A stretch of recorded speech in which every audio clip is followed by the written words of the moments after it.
आप देख रहे हैं इंडिया टाउन न्यूज, भारत की बात।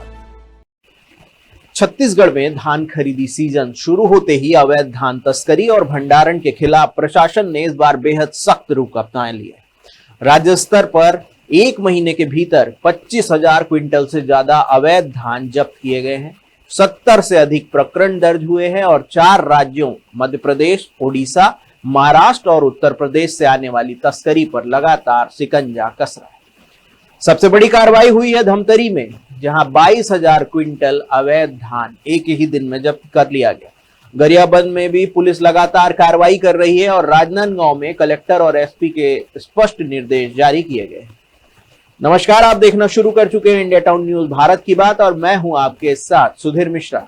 पूरे अभियान, आंकड़ों और प्रशासन की ताजा कार्रवाई को समझते हैं विस्तार से।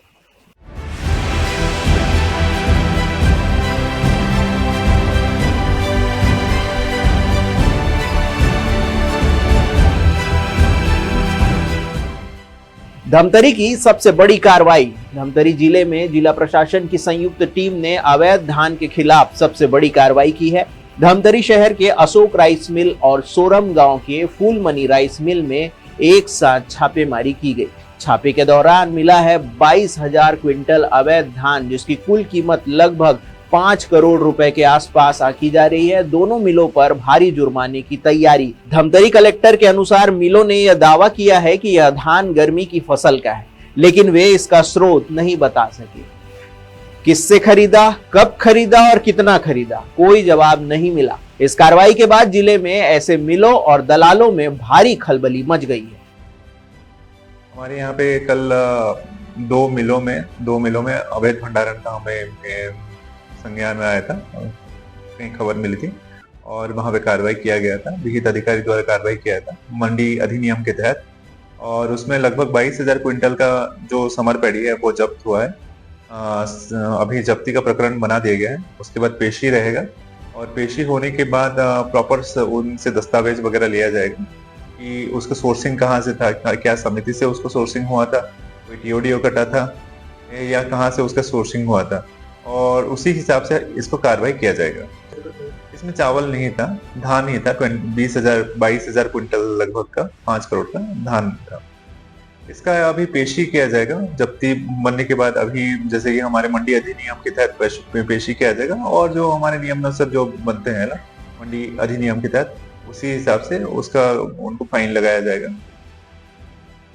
वहीं गरियाबंद में भी पुलिस की ताबड़तोड़ कार्रवाई देखने को मिली। गरियाबंद जिले में धान तस्करी पर लगातार दूसरी बड़ी कार्रवाई हुई है। देवभोग पुलिस को इस बार 80 कट्टा लावारिश डंप किया हुआ धान मिला, जिसे तुरंत जब्त कर लिया गया। सिर्फ 21 दिनों में पुलिस 22 4पहिया वाहन जब्त कर चुकी है। 23,13,000 रुपए का धान जब्त हुआ है। ओडिशा का धान छत्तीसगढ़ में खपाने की लगातार कोशिश की जा रही थी, जिसको पुलिस ने उजागर कर दिया। पुलिस का कहना है कि तस्करों के हौसले अब पस्त हैं और सीमाओं पर निगरानी और भी कड़ी की जा रही है। यदि पूरे छत्तीसगढ़ के जिले में अवैध धान तस्करी के जिलेवार रिपोर्ट देखें तो स्क्रीन पर आप देख सकते हैं कौन कौन से जिले में कितना अवैध धान पकड़ा गया। यदि पूरे छत्तीसगढ़ के जिले में अवैध धान तस्करी के जिलेवार रिपोर्ट को देखें तो स्क्रीन पर आप देख सकते हैं कि कौन कौन जिले से कितना अवैध धान पकड़ा गया। सबसे पहले बात करते हैं रायगढ़ जिला की, जहां पर 7,300 क्विंटल धान जब्त किया गया है, जिसमें प्रकरण दर्ज हुए हैं 43, जो लगभग 25 नवंबर के आसपास के घटना बताई जा रही है। वहीं महासमुंद में 4,266, बस्तर में 860 क्विंटल, गौरेला, पेंड्रा, मरवाही की बात करें तो 435 क्विंटल, कोरबा में 90 क्विंटल, बालोद में 218 क्विंटल और बलरामपुर की बात करें तो 250 अनुमानित वहां पर क्विंटल में धान पकड़ा गया है। और बिलासपुर की बात करें तो 800 क्विंटल और जशपुर की बात करें तो 150 और सारंगगढ़, बिलाईगढ़ की बात करें तो वहां पर 120 क्विंटल धान जब्त किया गया है। और जो बचे हुए जिले हैं उसमें लगभग 13,500 क्विंटल, जिसमें लगभग 30 मामले दर्ज हैं और इतने ज़्यादा अमाउंट में धान पकड़ाया है जो कि अवैध है। अब बात करते हैं राजनांदगांव की, जहां समर्थन मूल्य पर धान खरीदी 15 नवंबर से जारी है, लेकिन इसी बीच प्रशासन अवैध धान की रोकथाम में दिन रात लगा हुआ है। कलेक्टर के निर्देश पर अब तक करीब 3 करोड़ रुपए मूल्य का अवैध धान जब्त किया गया है। जिले की सीमाओं पर विशेष निगरानी, संदिग्ध वाहनों की जांच, अवैध परिवहन पकड़े जाने पर वाहन जब्ती, तुरंत कानूनी कार्रवाई। इस बड़े अभियान का मकसद यह सुनिश्चित करना है कि समर्थन मूल्य योजना का लाभ सिर्फ और सिर्फ पंजीकृत किसानों को मिले, दलालों, तस्करों या बाहरी राज्यों की मिलावट को कोई जगह ना मिले। जी देखिए, मैं आपको बताना चाहूँगा कि धान 15 नवंबर से धान खरीदी का सीजन शुरू हुआ है। तभी से हमारे 2 प्रायोरिटीज हैं। तो किसान जो धान बेचने आ रहे हैं उनको किसी भी तरह की कोई दिक्कत ना हो, और दूसरा ये है कि जो अवैध धान को हमारी जो मंडियों में खपाने की लोगों की कोशिश है, उसको हम कहीं ना कहीं उस पर रोक लगाएं। और उसके संबंध में जिले में अंतर राज्य बॉर्डर होने की वजह से हम लोगों ने बहुत सारी चेक पोस्ट लगाई है, उन पर कार्रवाइयाँ भी कर रहे हैं। हमारे ज़िले में अभी तक लगभग मोटा मोटी 2 करोड़ के आसपास इलीगल जो पैडी है वो जब्त हो चुकी है, और इसको धान के सीजन के बाद ही हम लोग छोड़ेंगे। कुछ हम लोगों ने व्हीकल भी जब्त किए हैं, उसको भी हम लोग धान के सीजन के बाद ही छोड़ेंगे। और हम लोग जो फुटकर व्यापारी है उन सब के साथ भी मीटिंग कर रहे हैं कि आप जो भी ट्रेडिंग करते हैं उसके संबंध में दस्तावेज रखें। अगर उस तरह की चीज़ें नहीं मिलती हैं तो फिर कार्रवाइयाँ होंगी, और हम आने वाले समय में अगर कोई ऑफेंस को रिपीट कर रहा है तो उसको हम लोग FIR कराने से भी नहीं चूकेंगे।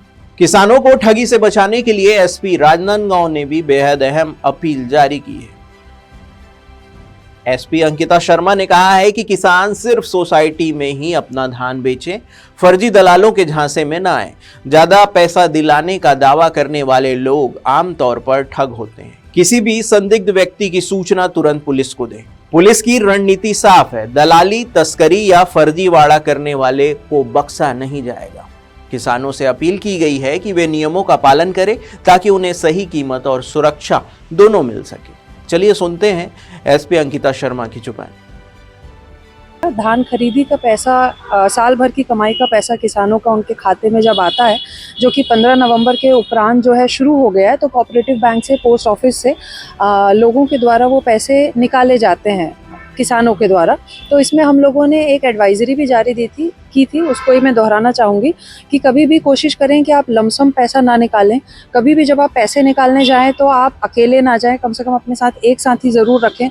कोई संदिग्ध व्यक्ति आपके आसपास अगर दिख रहा हो और आपको ये लगता है कि वो आप पे नज़र रख रहा है तो ज़रूर उसको ध्यान दें। कई बार हमने ये भी देखा है कि लोग अपनी गाड़ी की डिक्की में पैसे छोड़ करके आसपास कुछ चाय नाश्ता करने, इस प्रकार की चीज़ों में चले जाते हैं और उस समय डिक्की से पैसे पार हो जाते हैं। तो इस चीज़ का ज़रूर ध्यान दें। यदि आप पैसे निकाल रहे हैं तो आप या आपके साथ आया हुआ साथी अवश्य उस पैसे को ध्यान दें। और कहीं भी, कई बार लोग पेट्रोल पंप में पेट्रोल डलवाने जाते हैं और डिक्की में पैसे होते हैं, क्योंकि वो व्यक्ति आपको फॉलो करते हुए आ रहा होता है जहाँ से आपने पैसे निकाले।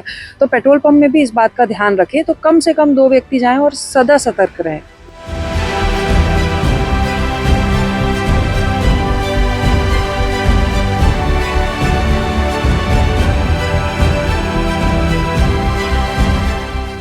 छत्तीसगढ़ में धान तस्करी रोकने के लिए प्रशासनिक सख्ती इस बार रिकॉर्ड स्तर पर देखी जा सकती है। धमतरी, गरियाबंद और राजनांदगांव तीनों जिलों में लगातार कार्रवाई, हजारों क्विंटल अवैध धान की जब्ती, वाहनों की सीजिंग और स्पष्ट निर्देश ने धान माफियाओं की कमर तोड़कर रख दी है। मुख्य लक्ष्य एक ही है, समर्थन मूल्य योजना का लाभ केवल असली किसानों तक पहुंचे और किसी प्रकार की धांधली ना हो। अभियान आगे भी जारी रहेगा।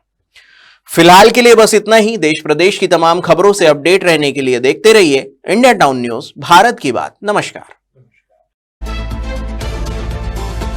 आप देख रहे हैं इंडिया टाउन न्यूज, भारत की बात।